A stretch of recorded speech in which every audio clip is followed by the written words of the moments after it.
40 ఏళ్లకు ఒక్కసారే దర్శనం తరతరాలుగా కొనసాగుతున్న ఒక అద్భుతమైన సంప్రదాయం. అదేంటో తెలుసా? అదే వరదరాజ పెరుమాళ్ ఆలయంలోని రహస్యం. ఈరోజు మనం ఆ విశేషాల గురించే మాట్లాడుకుందాం. సరే, ఒక్కసారి ఊహించుకోండి.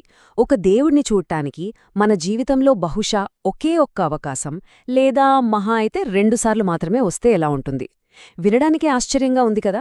అవును, 40 ఏండ్లలో కేవలం 48 రోజులు మాత్రమే కనిపించే ఆ దైవం గురించిన కథే ఇది. ఇందులో కాలం, తరతరాల విశ్వాసం, ఒక దాగి ఉన్న దైవం అన్నీ ఉన్నాయి.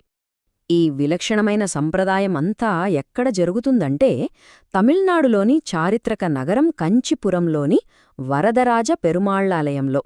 అక్కడే ఉంటారు ఆ ప్రత్యేకమైన దైవం. ఆయనే అత్తివరదర్. మరి ఈ 40 ఏళ్ల చక్రమంటే ఏంటి? చాలా సింపుల్, కాని చాలా ప్రత్యేకం. ముందుగా స్వామివారిని ఒక పవిత్రమైన నీటి కొలంలో ఉంచుతారు. సరిగ్గా 40 ఏళ్లు గడిచాక ఆయన్ని బయటకు తీస్తారు. ఆ తర్వాత 48 రోజులపాటు లక్షలాది మంది భక్తులు పూజలు చేస్తారు. మళ్ళీ ఆ 48 రోజులు పూర్తి కాగానే తిరిగి ఇంకో 40 ఏళ్లపాటు నీటిలోకి పంపించేస్తారు. ఇది తరతరాలుగా ఏమాత్రం మార్పు లేకుండా జరుగుతున్న ఒక అద్భుతమైన విశ్వాస చక్రమన్నమాట. ఇంతకీ నీళ్లలో ఉండే ఆ దైవం ఎవరు? అసలీ సంప్రదాయం వెనుకున్న కథేంటి? పదండి ఆ వివరాల్లోకి వెళదాం. మనం గుళ్లల్లో చూసే దేవుడి విగ్రహాలు ఎక్కువగా రాతితోనూ పంచలోహాలతోనూ చేసుంటాయి కదా, కాని అత్తివరదర్ విగ్రహం మాత్రం చాలా ప్రత్యేకం. ఎందుకంటే ఈ విగ్రహాన్ని పవిత్రమైన అత్తి చెట్టు అంటే అంజూరు చెట్టు చెక్కతో చెక్కారు. అందుకే స్వామికి అత్తివరదర్ అనే పేరొచ్చింది. అయితే ఇక్కడే అసలైన ప్రశ్నలు వస్తాయి. అసలు అత్తి చెక్కతోనే ఎందుకు చేయాలి? సరే, చేశారు, కాని నీళ్లలో దాచిపెట్టడమేంటి?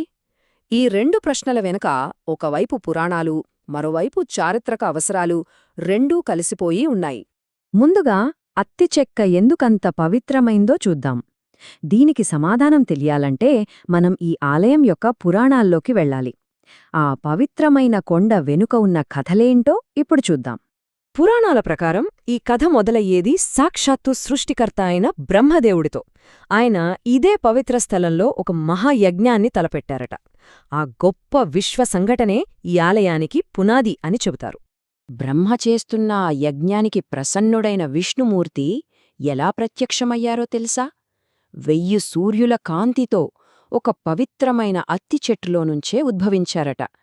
చూసారా, ఆ దైవానికి అత్తి చెట్టుకు మధ్యున్న బంధం అంత బలమైనదన్నమాట.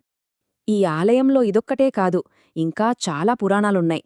ఉదాహరణకి ఈ కొండని హస్తిగిరి అని పిలుస్తారు. అంటే ఏనుగు ఆకారంలో ఉంటుందని అర్థం. అలాగే ఇక్కడ గర్భగుడి పైకప్పు మీద బంగారు, వెండి బల్లులు కనిపిస్తాయి. వాటి వెనక ఓ కథ ఉంది. ఆ బల్లులను తాకితే సకల దోషాలు తొలగిపోతాయని భక్తులు గట్టిగా నమ్ముతారు. సరే, పురాణాల నుంచి ఇప్పుడు మనం కాస్త చరిత్రలోకొద్దాం. శతాబ్దాలుగా ఈ ఆలయం ఎలా రూపుదిద్దుకుంది? ముఖ్యంగా ఆ పవిత్ర విగ్రహాన్ని నీటిలో ఎందుకు దాచాల్సొచ్చింది? ఆ కారణాలేంటో చూద్దాం. ఈ ఆలయ చరిత్రను చూస్తే ఎన్నో గొప్ప రాజవంశాల పేర్లు వినిపిస్తాయి. క్రీస్తుశకం 1053లో చోళులు దీన్ని పునర్నిర్మించారు. ఆ తర్వాత చోళులు, విజయనగర రాజులు దీన్ని ఇంకా విస్తరించారు. అంతా బాగానే ఉంది, కాని 1688లో ఒక పెద్ద సంక్షోభం వచ్చింది. మొగలుల దండయాత్ర భయంతో ఆ పవిత్ర విగ్రహాన్ని కాపాడాల్సొచ్చింది. అందుకే ఈ 40 ఏళ్ల సంప్రదాయం మొదలైంది. అంటే ఇక్కడ మనం గుర్తుంచుకోవాల్సిన ముఖ్య విషయం ఏంటంటే, విగ్రహాన్ని నీటిలో ముంచడమనేది పురాణం చెప్పిన ఆచారం కాదు. అది పూర్తిగా ఒక చారిత్రక అవసరం. దండయాత్రల నుంచి స్వామివారిని కాపాడటానికి తీసుకున్న ఒక రక్షణ చర్య అన్నమాట. అసలు విగ్రహాన్ని అలా నీటిలో దాచిపెట్టినా ఆలయ నిర్మాణం మాత్రం అస్సలాగలేదు. ముఖ్యంగా విజయనగర రాజుల కాలంలో ఈ ఆలయం ఒక వాస్తుశిల్ప అద్భుతంగా మారింది. దానికి ఉదాహరణే ఈ 100 స్తంభాల మండపం. ప్రతి స్తంభం ఒక కళాఖండం. సరే, చరిత్ర నుండి ఇప్పుడు మళ్ళీ మనం వర్తమానంలోకి వచ్చేద్దాం. మరి ఆ 40 ఏళ్లకొకసారి దాగి ఉన్న దేవుడు బయటకు వచ్చినప్పుడు జరిగే ఆ 48 రోజుల పండగ ఎలా ఉంటుందో తెలుసా? అదొక అపురూపమైన దృశ్యం. లక్షలాది మంది ఆ దర్శనం కోసం ఎదురుచూస్తారు. ఈ 48 రోజుల ఉత్సవంలో ఓ ప్రత్యేకత ఉంది. దాన్ని 2 భాగాలుగా విభజించారు. మొదటి 24 రోజులు స్వామివారు శయన భంగిమలో అంటే పడుకుని ఉన్న రూపంలో దర్శనమిస్తారు. ఆ తర్వాత మిగిలిన 24 రోజులు నిల్చున్న భంగిమలో అంటే నిండ్ర తిరుక్కోలంలో భక్తుల్ని కరుణిస్తారు. ఈ తేదీలు చూడండి, 1939, తర్వాత 1979, ఆ తర్వాత మళ్ళీ 2019. తర్వాతి ఉత్సవం ఎప్పుడో తెలుసా?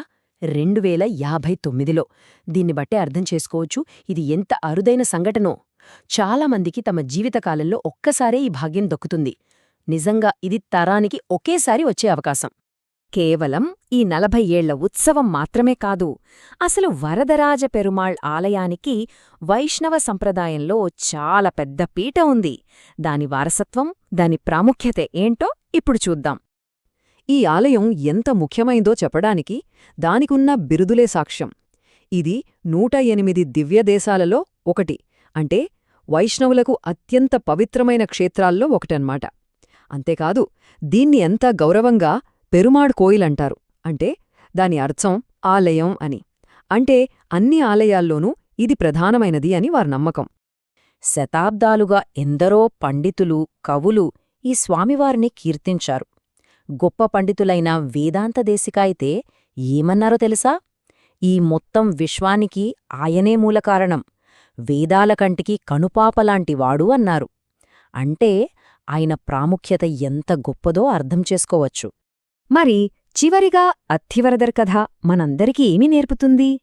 తరాలు మారిపోతున్నా, దశాబ్దాలు గడిచిపోతున్నా చెక్కుచెదరని విశ్వాసానికి ఇది ఒక గొప్ప నిదర్శనం. కాలం, జ్ఞాపకం, నమ్మకం ఈ మూడింటి మధ్య ఉండే ఆ అద్భుతమైన బంధం గురించి ఈ కథ మనల్ని ఆలోచింపచేస్తుంది కదూ?